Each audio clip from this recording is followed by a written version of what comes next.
இருந்தாலும் 2 பெரியவங்க இப்படிலாம் பண்ணக்கூடாது. அப்படி என்ன பண்ணாங்கன்னு தெரிஞ்சுக்க இந்த வீடியோ லாஸ்ட் வரைக்கும் பாருங்கள். நாளைக்கு பொங்கல்ன்றனால நைட்டே கோலம் போட்டு வைக்க எல்லாத்தையும் ரெடி பண்ணிட்டுருந்தேன். எங்கள் அம்மா என்ன பெருக்க சொல்லிட்டு உள்ளே போயிட்டாங்க. சரி நானும் பெருக்கிட்டு உள்ளே போய் பார்த்தா என்ன பண்ணுறாங்கன்னா உட்காந்து அமைதியாக ஃபோன் தான் பார்த்துட்டு இருந்தாங்க. சரின்ட்டு நானும் கோலம் மோளம் எடுத்து வச்சுட்டு இந்த கோலம் தான் போட போகிறேன்னாங்க. அப்புறமா போட்டுட்டு இருந்தாங்க.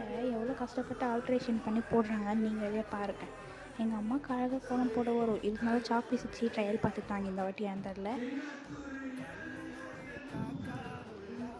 கோலம்லாம் போட்டு கலர்லாம் அடிச்சிட்டு இருந்தாங்க. நான் அடிக்கலாம் தான் ஆர்வமாக வந்தேன். ஆனால் இதுக்கு கலரில் கம்மியாக இருக்குது. இருந்தாலும் நீ போட்ட ஒரு இதுக்கே நீ ஒரு பேக்கெட் ஃபுல்லாக காலி ஆக்கிடுவ. அதனால நீ போடாத நானே போட்டுக்கிறேன்னு எங்கள் அம்மாவே போட ஆரம்பிச்சிட்டாங்க. அப்புறம் எதுக்கு நான் வெளியே வந்தேன் எனக்கே தெரில. எவ்வளோ ஆல்ட்ரேஷன் பார்த்தீங்களா ரவுண்டுக்கு. இதுதான் என்னோடய தொப்பை பெருத்த டேடி. தொப்பை கொஞ்சம் பெருசாக இருக்குன்னு சொன்னால் மூச்சு இழுச்சு பிடிச்சி தொப்பையாக மறைக்கிறான். அப்பயும் தொப்பை பெருசாக வெளியே தெரிஞ்சு தான் இருந்துச்சு. சரி சிக்கிலிக்கா பண்ணா விடுவார்னு பார்த்தா விடல. சரி அதான் பிடிச்சி கடிச்சு வச்சேன். நான் அப்பப்போ நாய் மாதிரி அப்பப்போ கடிப்பேன். அந்த கடிச்சதுக்கு தேய்ச்சிக்கிட்டே இருக்காரு. இன்னுமா வலிக்குது அப்படி பார்த்தா எங்கள் அம்மா முக்கால்வாசி கோலத்தை இங்கேயே முடிச்சிட்டாங்க. இது மட்டும் தான் பெரிய வேலை, மற்றெல்லாம் சின்னது தான். எங்கள் அம்மா அப்படியே இந்த கோலத்தையும் முடிச்சிட்டாங்க. இன்னும் கொஞ்சம் கலரில் எடுத்துகிட்டு வந்துட்டான்ட்டு அப்படி பார்த்தா அதுக்குள்ளே அவுட்லைனே போட்டாங்க.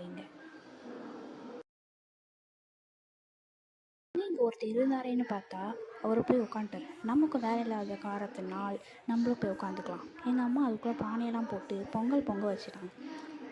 அப்படி போயிட்டு நான் கொஞ்சம் கேம் விளையாடிட்டு வரதுக்குள்ளே எங்கள் அம்மா அப்படியே முழு கோலத்தையுமே முடிச்சிட்டாங்க. இன்னும் கொஞ்சம் ஆல்ட்ரேஷன் பண்ணி பானை கொஞ்சம் கோணலாக போயிடுச்சு. அதையும் எங்கள் அம்மா ஆல்ட்ரேஷன் பண்ணி சரி பண்ணாங்க. அப்பயே ஒரு பக்கம் வீங்கி போய் தான் நல்லா இருந்துச்சு. இந்த நெல் கலரு எங்ககிட்ட இல்லை, மிக்ஸ் பண்ணி வர வச்ச colour yellow plus orange mix பண்ணது தான். இந்த நாய் ஏன் நம்மளை இப்படி கொடுக்குறோன்னு பார்க்குது. ஐயோ நாய்ங்களுக்கு கூட வீடியோ எடுக்க தான் எழுந்து வருதுங்க. நம்ம மட்டும் தான் வீடியோ எடுத்தாலே எப்படி ஓவராக பண்ணுவோன்னு பார்த்தா நாய்ங்க கூட வீடியோ எடுத்தாலே ஓவராக நடந்து வருது பார்த்தீங்களா, ஃபேஷன் ஷோ மாதிரி. வீடியோ எடுக்கிறதுக்குள்ளே எங்கள் அம்மா டக்குன்னு ஹாப்பி பொங்கல்னே போட்டு முடிச்சிட்டாங்க. நமக்கு இங்கே ஒரு வேலையும் இல்லை, சுற்றி வீடியோ எடுத்தது மட்டும்தான் நம்ம வேலை. இருந்த கலர்லாம் அப்படியே கொட்டி நடுவில் அது எதுவும் பூக்கு இருக்குமே, அது பேர் என்னதில்லை தெரிஞ்சு அவங்கள கமெண்ட் சொல்லிட்டுருவாங்க. அதையும் சீசர் வச்சு இது பண்ணி பார்த்தாங்க சரியாக வரல. அப்புறமா கையில் குத்தி பார்த்தோம் தான் வந்துச்சு.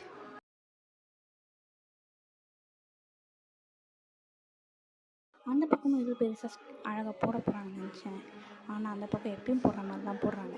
எனக்கு இது பிடிக்கல. எங்கள் அம்மா அதெல்லாம் வீடியோ எடுக்க வேணான்ட்டாங்க. நான் அப்படியே போயிட்டேன். இதுதான் ஃபைனல் டச். ரொம்பவே அழகாக இருக்குல்ல. டாப்னா வச்சு அப்படிலாம் சொல்ல மாட்டேன்.